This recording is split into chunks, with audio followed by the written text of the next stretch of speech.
उत्तराखंड की शांतिवादियों में अपराध का जहर घुलता जा रहा है। आए दिन अपराधों की बढ़ती संख्या शांतिवादियों के इस प्रदेश में चिंता बढ़ा रहे हैं। आलम यह है कि महिला अपराधों के मामले में उत्तराखंड 9 पहाड़ी राज्यों में टॉप पर है। बढ़ते मामले सरकार की चिंता को बढ़ा रहे हैं। वहीं राज्य के मुख्यमंत्री पुष्कर सिंह धामी ने बिगड़ती कानून व्यवस्था के बीच अधिकारियों की आपात बैठक बुलाई। बैठक में हरिद्वार में ज्वेलरी शॉप में हुई करोड़ों रुपए के डकैती मामले के बाद मुख्यमंत्री पुष्कर सिंह धामी ने अधिकारियों के पेच कसे हैं।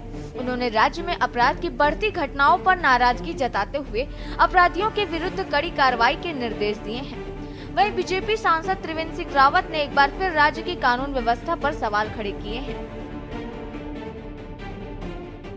कानून व्यवस्था हमारे लिए बहुत हमारी प्राथमिकता है। महिलाओं की सुरक्षा और सशक्तिकरण दोनों ही हमारी प्राथमिकता में रहा है और लव जिहाद और डेमोग्राफिक चेंज जैसे मुद्दे हैं। इन मुद्दों पर पूरी सक्रियता से और संवेदनशीलता से और त्वरित रूप से कार्रवाई करने के निर्देश दिए हैं। कहीं भी लव जिहाद या इस प्रकार की जो भी घटनाएं जहां भी आ रही है वहां पर प्रशासन को, पुलिस को कहा गया है कि सख्ती से उस पर कठोरता से काम करें। देखिए, राज्य में कानून व्यवस्था नाम की चीज नजर नहीं आ रही है। आए दिन बेटियों के साथ बलात्कार हो रहे हैं, उनकी जघन्य तरीके से हत्या हो रही है, आए दिन लूटपाट की घटनाएं हो रही हैं, डकैती की घटनाएं हो रही हैं, लेकिन कानून व्यवस्था कहीं धरातल पे नजर नहीं आ रही है। पुलिस प्रशासन मूक दर्शक बना हुआ है और पुलिस का जो इस्तकबाल होना चाहिए था वो कहीं नजर नहीं आ रहा है। अपराधियों में पुलिस प्रशासन का खौफ नहीं रह गया है, क्योंकि कहीं ना कहीं अपराधियों के साथ पुलिस प्रशासन की साठगांठ नजर आ रही है। आप देखिए, बेटी अंकिता भंडारी प्रकरण में आज तक वीआईपी के नाम का पता नहीं लगा और मंत्री ने बेशर्मी से सदन में बयान दिया कि कमरा ही वीआईपी है। पुलिस के अधिकारी भी यही बयान देते नजर आए, तो अपराधियों के हौसले क्यों बुलंद नहीं होंगे। देहरादून में रिलायंस ज्वेलरी शोरूम में 20 करोड़ की डकैती हुई, आज तक उस डकैती का माल बरामद नहीं हुआ और फिर से हरिद्वार में आपने देखा कि 5 करोड़ की डकैती ज्वेलरी शोरूम में हो गई। अपराधियों के हौसले बुलंद है। बाबा तरसेम सिंह जी की हत्या दिन दहाड़े हुई और सैकड़ों किलोमीटर तक आधुनिक हथियार लेकर के अपराधी गए। मैं ये अनुभव कर रहा हूं कि पुलिस की जो ड्यूटी है, जो उनकी पुलिसिंग है, वो जहां होनी चाहिए उसके इतर कहीं और काम में पुलिस लगी हुई है। और इसलिए मैंने ये बात उठाई थी। आज मैंने हरिद्वार के जो एसएसपी हैं उनसे बातचीत की है और उन्होंने मुझे आश्वस्त किया कि हम बहुत जल्दी उन अपराधियों को पकड़ लेंगे। उन्होंने कुछ गिरोहों पर शक भी प्रकट किया है, तो मैंने उनसे कहा कि भाई आप इसको करिए और ये स्थिति ठीक नहीं है। और मैं समझता हूं कि अभी 2 साल पहले लगभग जब राष्ट्रपति देहरादून में आई थी, उसी दिन, और वो भी बिल्कुल सुबह 11 बजे के करीब, 10 बजे के करीब, एक बहुत बड़ी डकैती देहरादून में हुई थी। उसमें जो अखबारों के माध्यम से मीडिया में जो खबर आई थी वो भी कई करोड़ रुपए की डकैती बताई गई। तो इस तरह की दिन दोपहर और इस तरह की घटनाएं होना, ये उत्तराखंड के लिए हमारे लिए काफी चिंता का विषय है। और इसलिए मैं हमेशा कहता हूं कि पुलिस को बहुत सतर्क रहने की जरूरत है। वहीं बदहाल कानून व्यवस्था पर राज्य में सियासत गरमा गई है। कांग्रेस की ओर से लगातार सरकार के खिलाफ पूरे प्रदेश भर में विरोध प्रदर्शन किए जा रहे हैं। आक्रोशित कांग्रेस कार्यकर्ताओं का कहना है कि पार्टी इस संबंध में शीघ्र ही एक बड़ी मुहिम शुरू करने जा रही है। इसके तहत 5 लाख महिलाओं के हस्ताक्षर युक्त पत्र राष्ट्रपति, उपराष्ट्रपति और प्रधानमंत्री को भेजे जाएंगे। कांग्रेस का आरोप है कि अधिकांश मामलों में भाजपा के नेता ही अपराध में लिप्त हैं और सरकार कोई कार्रवाई नहीं कर रही है। कांग्रेस का कहना है कि नैनीताल दुग्ध संघ के अध्यक्ष और भाजपा नेता मुकेश बोरा पर महिला कर्मचारी से दुष्कर्म का आरोप है, लेकिन कोई कार्रवाई नहीं की गई। इसके अलावा सल्ट भाजपा मंडल अध्यक्ष भगवत बोरा किशोरी से छेड़छाड़ के आरोप लगे हैं और ऐसे दर्जनों भाजपा नेताओं पर आरोप है, लेकिन कोई कार्रवाई नहीं हुई।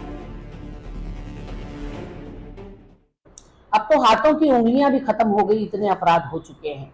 एक पखवाड़े में अगर दर्जन भर से ज्यादा दुष्कर्म, और उन दुष्कर्मों में भी 90% से ज्यादा नाबालिग बच्चियों के साथ दुष्कर्म, तो आप सोच सकते हैं कि समाज किस ओर जा रहा है और खास करके उत्तराखंड किस ओर जा रहा है। हम आज इस मुहाने पर पहुंचे कैसे, ये एक यक्ष प्रश्न है। इसलिए क्योंकि इस पूरे कांड को खाद और पानी दे रहा है तो वो भारतीय जनता पार्टी का नेतृत्व दे रहा है। जब आप बृजभूषण शरण सिंह, कुलदीप सेंगर, चिन्मयानंद जैसे लोगों को संरक्षण देंगे तो आप जो है पूरे पुलिस प्रशासन को और पूरे अपने कार्यकर्ता कैडर को एक संदेश देते हैं कि भारतीय जनता पार्टी अपराधियों की संरक्षक है और जहां अपराधियों के ऊपर कोई कार्रवाई नहीं होती। बड़े बड़े अपराध आप देखिए, मंत्री ने सरेआम सड़क पर पीटा एक कार्यकर्ता को, कुछ नहीं हुआ। एक विधायक ने सरेआम बुलडोजर चला दिया, कोई कुछ बाल बांका उसका नहीं होता।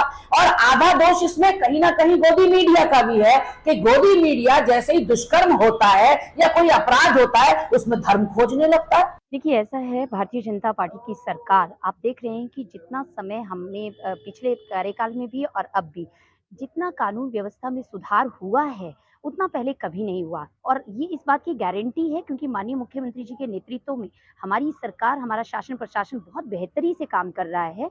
और जितनी भी वारदातें हो रही हैं, देखिए हमारी सरकार का साफ निर्देश है कि जो दोषी हैं उनको बिल्कुल बख्शा नहीं जाएगा, कोई भी कानून का उल्लंघन करेगा उसे छोड़ा नहीं जाएगा। तो ये साफ हिदायत माननीय मुख्यमंत्री जी की तरफ से दी गई है। और जो विपक्ष है वो इस पर राजनीति ना करे, क्योंकि इस तरीके के जो संवेदनशील मुद्दे हैं उन पर राजनीति करना मुझे लगता है कि बिल्कुल सही नहीं है। कानून व्यवस्था को और लॉ एंड ऑर्डर को दुरुस्त करना हमारी सरकार की प्राथमिकता है और हमारी सरकार उसके लिए प्रतिबद्ध है। देखिए, इस बात को समझने की जरूरत है। भाजपा जो कहती है वो करती नहीं है। भाजपा के शासनकाल में यदि यहाँ पर राष्ट्रपति आते हैं तो दिन दहाड़े जो है चोरी हो जाती है, दिन दहाड़े डकैती पड़ जाती है देहरादून में। हाल का मामला आप हरिद्वार का देखिए, 20 शहर के बीच में जो है ज्वेलर्स की दुकान लूट जाती है, पुलिस बगल में है, अपराधी भाग जाते हैं, बाद में लकीर पीटते हुए दिखते हैं। मेरा कहने का मतलब है ये कैसा राज्य भाजपा चला रही है। अंकिता मरती है तो भाजपा का हाथ आता है। ऋषिकेश के अंदर योगेंद्र डिमरी पिटते हैं तो उसको जो है गैंगस्टर जिस पर लगी होती है वो व्यक्ति अपराधी उसको मारता है। पुलिस उन्हीं पिटने वालों के ऊपर मुकदमा लगा देती है ये कहकर कि उन्होंने ये कहा है कि इन्होंने हमारी महिलाओं को छेड़ा। मैं पूछना चाहता हूं, एक सामाजिक पत्रकार जो समाज के बीच में माफियाओं की गुंडागर्दी को खुलासा कर रहा है, ऐसा व्यक्ति क्या किसी की महिला को छेड़ सकता है? मेरा कहने का मतलब है उत्तराखंड के अंदर एक बड़ी गलत प्रैक्टिस चल गई है कि सरकार के इशारे में पुलिस का सहारा लेकर अपराधियों को मजबूत करने के लिए उत्तराखंड के मूल निवासी जो उत्तराखंड के अंदर भ्रष्टाचार का खुलासा कर रहे हैं, मैं बात योगेश डिमरी की कर रहा हूं, उसके ऊपर मुकदमा लगना 4 आदमियों के साथ में, यह बताता है कि पहाड़ियों को पुलिस के दम पर डराया धमकाया और मुकदमों से डराया जा रहा है। यही परिणाम है कि उत्तराखंड के अंदर अपराध बढ़ रहे हैं।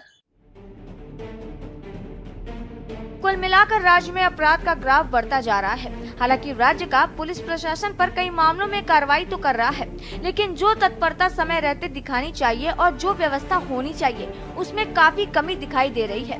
वहीं प्रदेश में अपराध इस कदर तक बढ़ गया है कि खुद राज्य के पूर्व मुख्यमंत्री और मौजूदा सांसद त्रिवेंद्र सिंह रावत को भी कानून व्यवस्था पर सवाल खड़े करने पड़ रहे हैं। देखना होगा राज्य की कानून व्यवस्था में कब सुधार देखने को मिलता है। Uttarakhand desk report.